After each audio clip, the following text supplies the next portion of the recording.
Sinem Hanım. Ne oldu? Buldum Sinem Hanım broş. 302 numaralı odada buldum. 302 mi? Evet. Ama bu imkansız. Orada Türkan kalıyor. Tamam, sağ ol. Türkan! Ne oldu Sinem Hanım? Broş bulundu.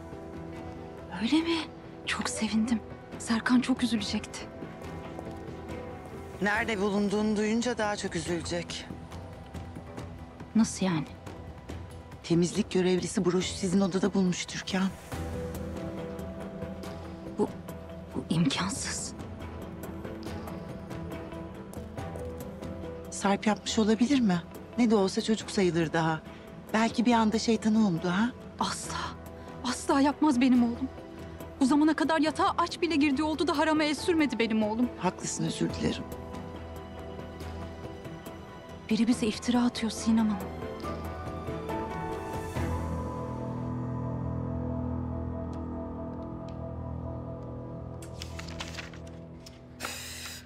Bu akşam kına gecem var ve ben burada hırsız kovalıyorum, yani öyle mi?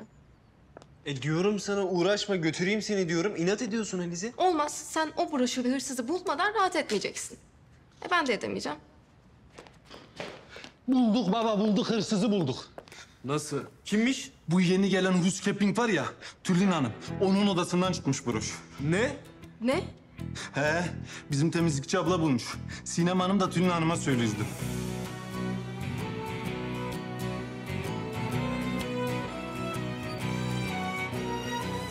Yok, o yapmaz öyle şey. Belli ki hırsız paniklemiş ve suçu başkasına atmaya çalışıyor. Evet, doğru söylüyorsun. Her şeyi başa alacağız, adım adım ilerleyeceğiz, tamam mı? Tamam. Bahattin, senden başka broşa temas eden oldu mu? Bu yanıma çağırdığım adam neydi adı? Salih, bu Nurettin Bey'in arkadaşı. Salih. Peki sen gösterini yaparken onu hiç yalnız bıraktığın oldu mu? Yo, ben broşu şapkanın içine koydum. Üzerine mendili çektim. Hokus pokus kanka, yani En iyi illüzyonistler kimlerdir Bahattin? benim gibi gerçekçi olanlar mı? Hırsızlar. Saniyenin 1/10 zamanda bile el çabukluğuyla uçururlar çalacakları şeyleri. Ben hırsız mı oldum şimdi?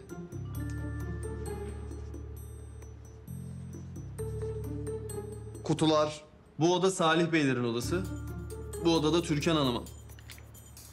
Yani Tülin Hanım'ın odası. Şimdi hırsız Salih Bey mi diyorsun Serkan? Büyük ihtimalle. Ben dün otele giriş yapanların listesine baktım. Salih Beyler dün gelmiş otele. Onlar gelmeden önce herhangi bir hırsızlık şikayeti almamışız. Nasıl oluyorsa onlar geldikten sonra hırsızlık şikayetleri patlıyor. İnanamıyorum ya. Nasıl böyle bir şey yapabilirler? Değil mi? Ya tamam da bu kadar basit ortaya çıkabilecek bir şeye nasıl cesaret etsinler ki? Çünkü kimse onlardan şüphelenmiyor. Kendilerine zengin ve güvenilir imajı çiziyorlar.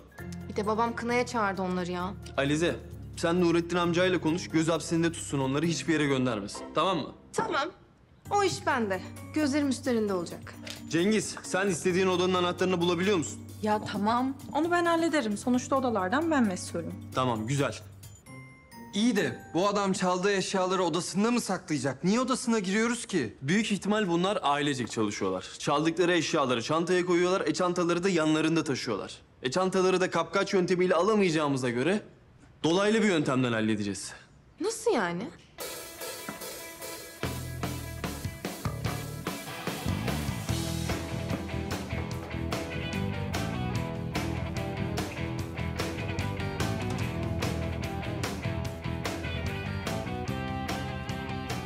Bir kurban seçerek. Ne? Hayır ya. Kanka. Hayır ya, ben daha çok gencim Serkan. Hayır ya. Bir hokkabaz olarak kaybettiğini de bulmak sana düşer Bahattin. He. Ne yapacağım? Sen şimdi bu Salihlerin odasına gireceksin.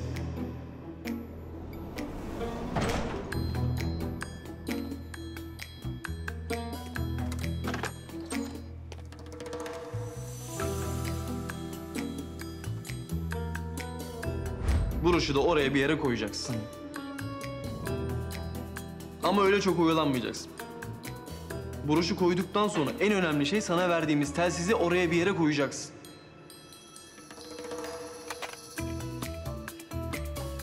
Yok ya böyle çok uzak oldu yatağa. Şu an öyle profesyonel ses kayıt cihazı bulamayız. Otelin bebek telsizleri var, onlardan birini sana vereceğim mecbur. Telsizin tuşuna basıp asla görünmeyecek ama sesi alabilecek mesafede bir yere koyman lazım.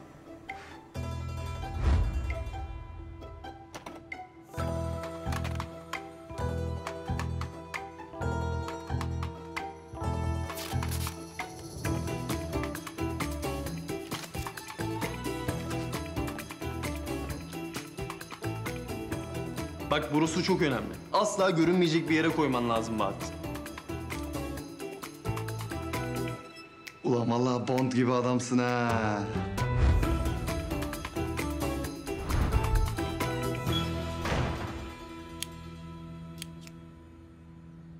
Ne diyorsun oğlum? Sence becermiş midir ha? Ya bu kadarını da becersin artık. Ne yaptınız? Var mı bir gelişme? Düşürdüğün telsiz hala çalışıyorsa eğer inşallah bir gelişme olacak Bahattin. Bu kardeşiniz onu da düşündü Nurettin Bey. Ben telsizin arkasına bant yapıştırdım. Hadi bakalım. Nurettin amca sıra sende. Öyle mi? Hadi bismillah.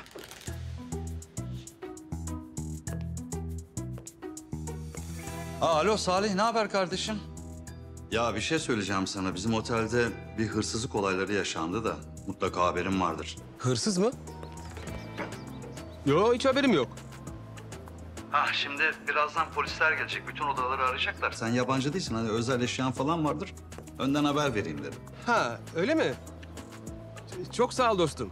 Tamam, tabii şey yaparız, bakarız. Tamam, sağ ol. Ne oldu Salih? Polisler tüm odaları arayacaklarmış. Arasınlar, ne olacak ki? Bizim hiçbir şeyden korkumuz yok. Salak salak konuşma. Odaları arayan üstümüzü de arar, arabamızı da arar. Hadi çabuk toplayın eşyaları, gidiyoruz hadi. Hadi aldın değil mi çantayı? Evet, sakin sakin. Tamam, sakin. Gel oğlum. Gel çaktırma. Baba ne diyorsun? Yemi yuttu mu sence? Salih'in salaklığına güvenim tam. Bence yutmuştur.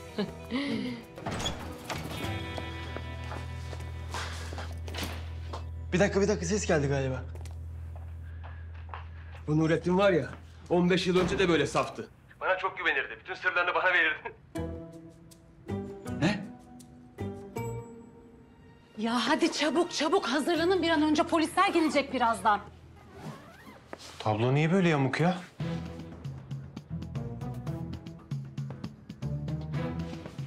Bir dakika.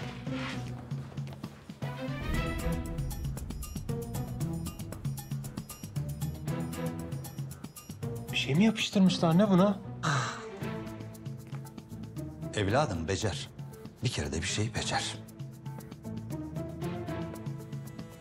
Sana güvenen de kabahat zaten. Bu o. Anne o ne? Bunu kim buraya getirdi? Yanlış broşunu koyduk lan kadının odasına. Broş mu? Yürü.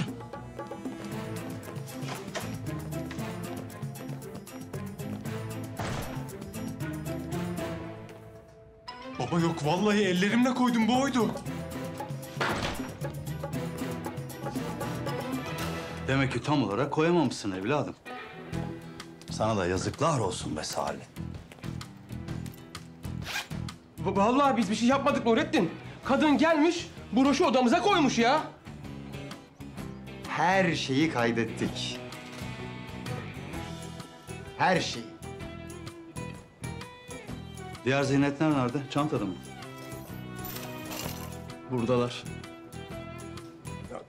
Ne olur Nurettin. Ben ettim, sen etme. Verme beni polise.